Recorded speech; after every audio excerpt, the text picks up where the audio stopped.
Hi guys, James at Rampant Lion Reviews again for you today with another beer review. For this one we are going to stick to Busan here in the southeast corner of South Korea. I'm still filming for you here in one of my hotel rooms that I've been going around. So for this review we're going to try yet another beer from Gorilla Brewing Company, who I've been very impressed with so far. In fact, do make sure you check out my bar visit video that I did for them, and also the review of the Hop Bomb New England Double IPA. So for this one we're going to try one of their bolder beers at the other end of the spectrum. So I picked this one up when I was in the bar filming my video before. This one is the Smokey Bacon, and it's a stout coming in at 7.7% ABV. I'm not sure whether you can technically call this an imperial stout. If it is an imperial stout, it is one that's kind of at the lower end of the spectrum in terms of its alcohol, but it should be a really nice beer. I've been impressed with all the beers that I've tried from these guys so far, so hopefully it's another good one and you guys enjoy my take on this particular beer. So anyway, as is usual with my reviews then, I'll tell you a little bit about the brewery. If you want to get straight to the tasting, just fast forward.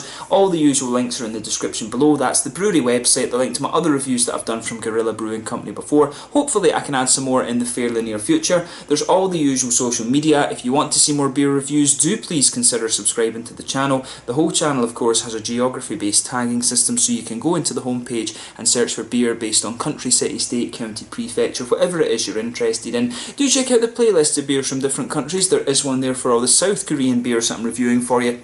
Hopefully I can continue to add to that regularly over the next little while, and as always please do get in touch and let me know some of the other beers and breweries that you guys would like to see me review. It's always great to hear from you guys that are watching the videos, and the support that you show the channel is hugely appreciated. So anyway, to tell you a little bit about Gorilla Brewing Company then, so on to my brewery notes. So as I've told you before, Gorilla Brewing Company are based in Busan, which is here in the southeast corner of South Korea, and the company was founded back in 2015 by two English guys. This is Andy Green and Paul Edwards. So the brewery are based in the Gwangan area, and they started out with a very small brew pub that was located at the far eastern end of Gwangali Beach, and at this time they were brewing only small kind of 100 litre batches of beer, and the brewery could actually be seen through the back of the bar that they had, which was at that time had 6 taps. Paul was the original head brewer, and apparently he's also involved a little bit with Galmegi and with Itaewon Brewery, Galmegi here in Busan, and Itaewon, which I believe are up in Seoul. But later they recruited Callum Bennett,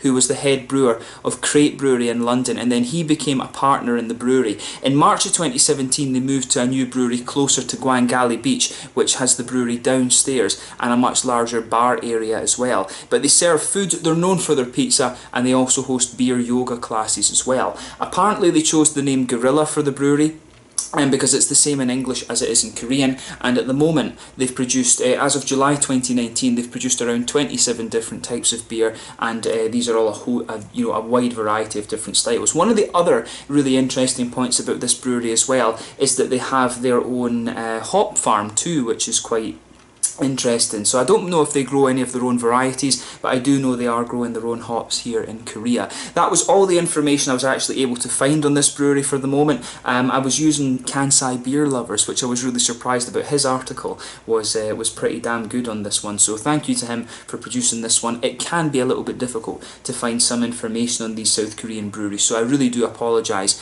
if any of the things I'm saying to you are are out of date or whatever. But yeah, that's all you really need to know about the brewery just now. If you want to learn a little bit more, of course, you can check out the brewery website, and you can follow them on Facebook and Instagram and stuff like that too. But yeah, let's get on to the actual tasting of this beer itself then. So, as I said to you, this one is a 7.7% stout beer. This artwork, incidentally, is just, kind of basic. The brewery's artwork that they have in the brewery with the gorilla face and everything is really quite impressive. I really do like the branding that these guys have got.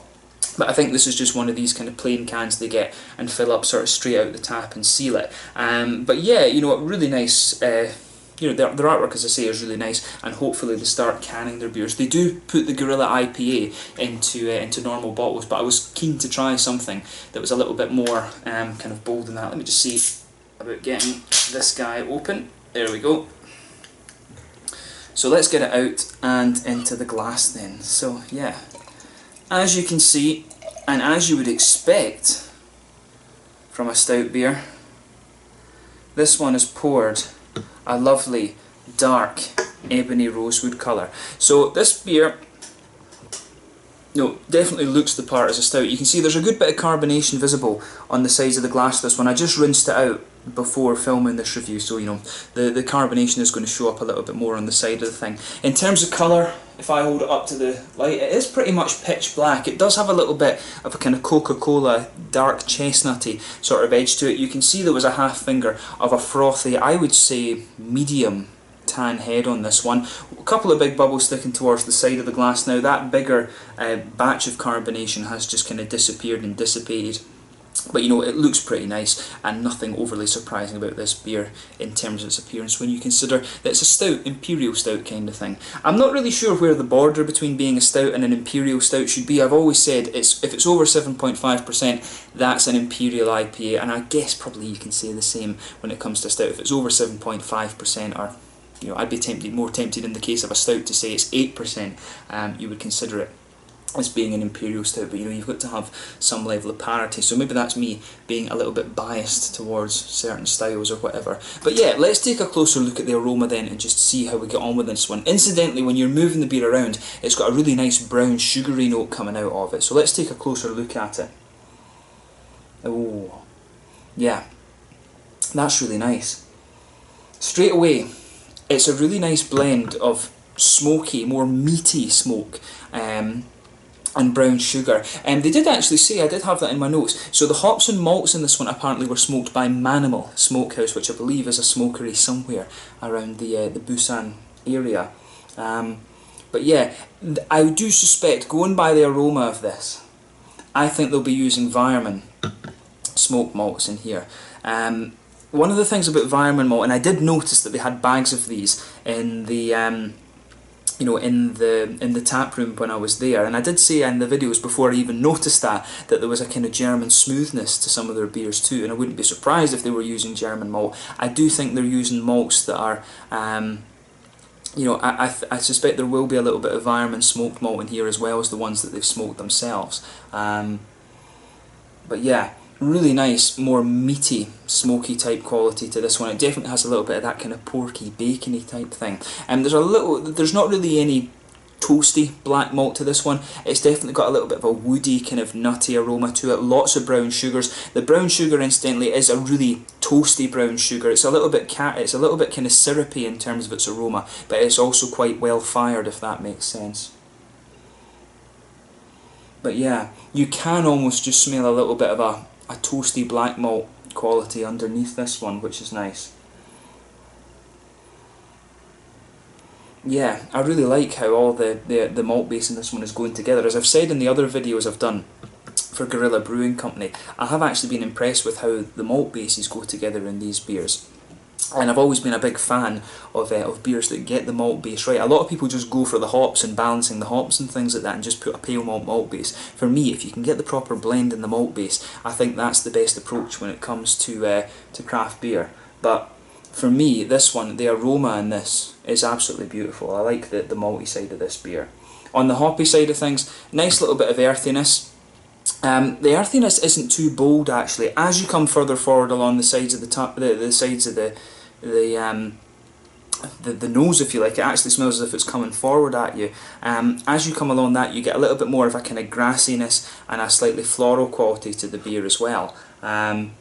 There's definitely some red fruity notes in there as well. It's got a little bit of an almost phenolic quality. You can pick out a little bit of those kind of plum, raisiny qualities to the beer as well. Some nice kind of medical, you know, sort of cough syrupy type notes. There is a little bit of a figgy note in there, some raisiny sharpness, and also a little bit of like a blackberry, blackcurrant type thing as well.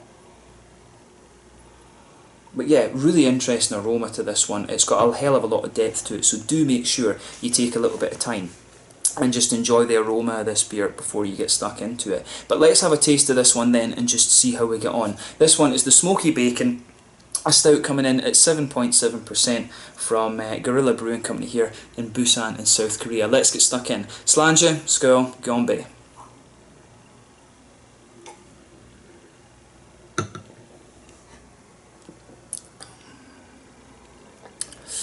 Ooh yeah. That's you know, that's really pretty nice actually. I like how all the the flavours in this one are going together. I mean, this is one of those beers where it's not, you know, it's not overly punchy in any one regard. It's definitely all about how these different flavours kind of blend together. And it is actually a lot more roasty and toasty. It does taste a little bit like it has some black malt in it, which is interesting. I was saying that you couldn't pick up so much of that in the aroma, but the smokiness really, initially in the aftertaste, you get the roasty black malts, and then the smokiness starts to push its way out a little bit more the further into the aftertaste you go. That's a really interesting combination of flavour, actually.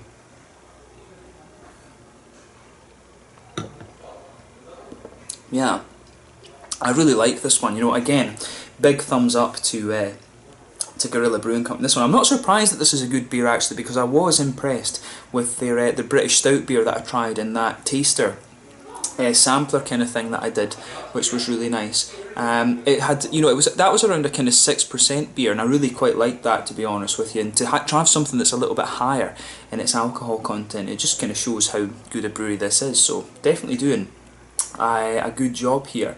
So yeah, this one, it's absolutely solid. I love it. So on the hoppy side of things then, back corners of the palate, you've got a nice little bit of a darker earthiness there. As you come further forward along the sides of the tongue, it gets, you know, it smooths out a little bit and it becomes almost a little bit herbal. But then on the front corners of the palate, you do get a little bit of a floral quality. Round the very front curve of the tongue, it just becomes a little bit lighter and more grassy as well. But the malt base is where most of the complexity is here. Like I said, underneath, at the very back of this beer, you're going to get a roasty, toasty black malt to this one. On top of that, it smooths out a little bit, and it starts to taste like a really well-fired kind of hedgehog bread crust type thing. In the very centre of your palate, you can pick out just a little bit of that meaty, smoky kind of thing. The smokiness almost becomes a little bit ashy, to be honest with you. Going by the flavours in this one, I wouldn't be surprised if there's a little bit of like Fugo hops in here from England. The way that even the earthiness in this beer is almost coming across as being a little bit ashy. I wouldn't be surprised if they have used a little bit of Fugo hop in there from this one. But yeah, the way that the malt base goes together is really nice. As you come, if you just go along the sides of your palate, almost to the front corners of your tongue, then go in a little bit, you'll get a nice little touch of a woody quality coming out of this beer. And if you go to the very centre of your tongue, you'll pick up some of the nice brown sugary elements of the beer. And again, it's quite a toasty, well-fired brown sugar. But as you come further forward from that, there is just a little bit of a kind of nutty subtlety to this beer, which is really nice as well.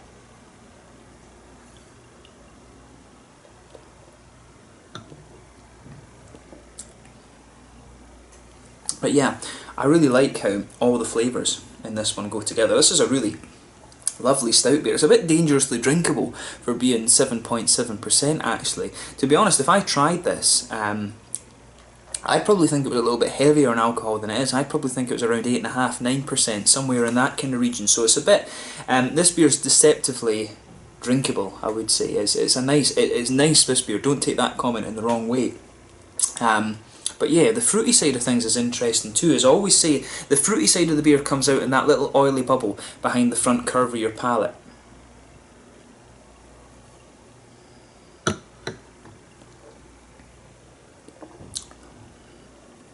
And for me, it's interesting that, because it was in the aroma, this beer was coming across as slightly sort of phenolic and cough syrupy, but in the flavour it actually comes across as being kind of nice and juicy and figgy. There's maybe a little touch of a raisiny flavour to this one, but I'm finding the further you go into the aftertaste, it starts to lean a little bit more towards the blackberry, blackcurrant side of things.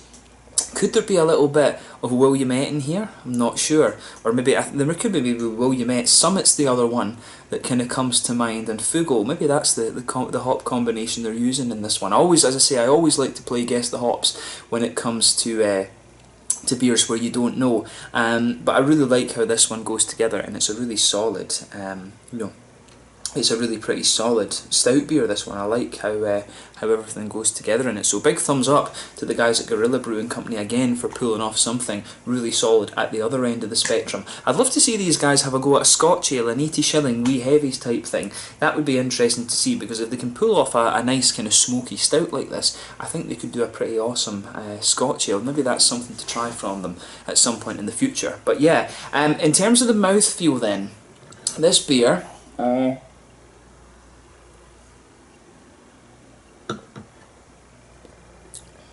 yeah, so for me, this beer is at the top end of mid-bodied. It's not quite as thick as you're going to get from some stouts, and I will say that with the Danish and Swedish, Norwegian imperial stouts that I normally drink, you know, this one does feel a little bit lighter. When you consider where this beer's from, that's absolutely understandable. You're not going to get something that's as thick as the Nordic imperial stouts here.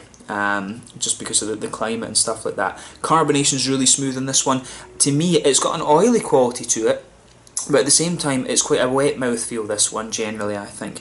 In terms of IBUs, I would say that this beer must be around the kind of 60 mark. It must be somewhere in that kind of region. Because you've got a bit of bitterness both from the malt base and from the hoppy side of things in this one. The malt base, like I say, it's roasty and toasty underneath. It smooths out just a little bit on top, and there's a little degree of sweetness in the centre of your palate as well.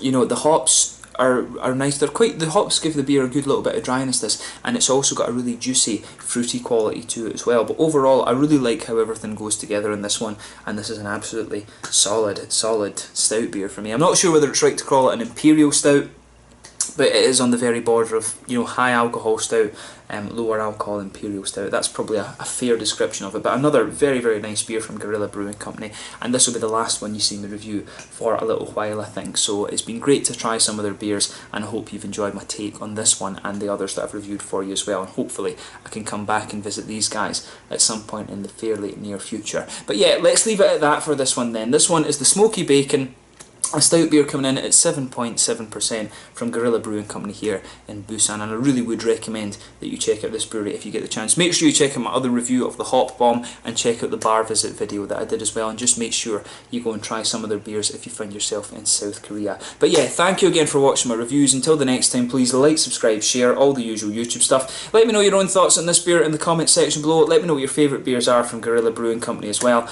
and I'm sure I'll return to these guys at some point in the future, but not for a little while yet. But I hope you're enjoying this South Korean mini-series, and I will see you very soon with the next beer in the line. Slanja, Skål, Gyeongbae.